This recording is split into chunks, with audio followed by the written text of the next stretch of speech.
आपल्या शहरातील ताज्या बातम्यांसाठी आजच सबस्क्राइब करा केबी न्यूज। कुंभोजमध्ये पाणी प्रदूषण आणि ढासांच्या उपद्रवामुळे नागरिकांचे आरोग्य धोक्यात। सर्दी, ताप, खोकला वाढले।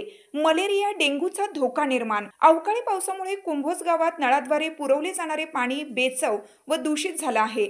परिणामी गावातील नागरिकांमध्ये सर्दी, ताप, खोकला यासारख्या आजारांचे प्रमाण झपाट्याने वाढत आहे। दूषित पाणी पिल्यामुळे लहान मुलांपासून ते वयोवृद्धांपर्यंत अनेक जण आजारी पडत असून ही चिंताजनक बाब बनली आहे।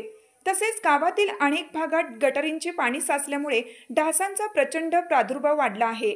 त्यामुळे मलेरिया व डेंग्यू सारख्या साथीच्या रोगाचा धोका निर्माण झाला असून नागरिकांमध्ये भीतीचे वातावरण पसरले आहे।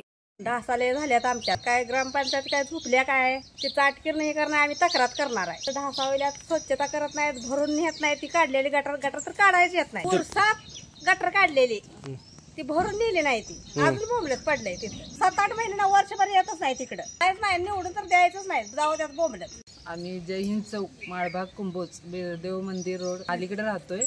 पण ही गटर आहे ना, ही गटर जी वाहत नाही, जे वरून घाण पाणी येते सगळे येते ते पूर्ण तटलं जातं। इथं तटल्यामुळे डासा जास्त प्रमाणात होते। ग्रामपंचायत याची नोंद घेत नाही किंवा घाण काढत नाही। 1 वर्ष किंवा 1.5 वर्ष म्हटलं तरी इकडे लक्ष देत नाही घाण काढायचं किंवा काय बघायचं असं ते। त्यामुळे ते डासांचा त्रास आमच्या मुलांना किंवा आम्हाला खूप व्हायला आहे। त्यामुळे त्याची सगळ्यांनी दाद घ्यावी। संध्याकाळचं डासा बसून देत नाहीत आणि यांनी काय नोंद दक्षता घ्यावी।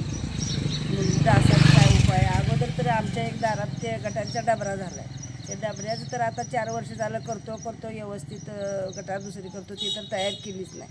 पण या पार्श्वभूमीवर ग्रामपंचायतीने तातडीने लक्ष घालून गावात ढासांची धूर फवारणी करणे आवश्यक आहे। त्याचप्रमाणे सर्दी, ताप व खोकल्यासारख्या लक्षणांनी त्रस्त असलेल्या नागरिकांच्या उपचारासाठी कुंभोज आरोग्य विभागाने तात्काळ आरोग्य शिबिराचे आयोजन करावे अशी जोरदार मागणी प्रशासनाकडून केली जात आहे। हातकणंगले प्रतिनिधी सचिन लोंढे।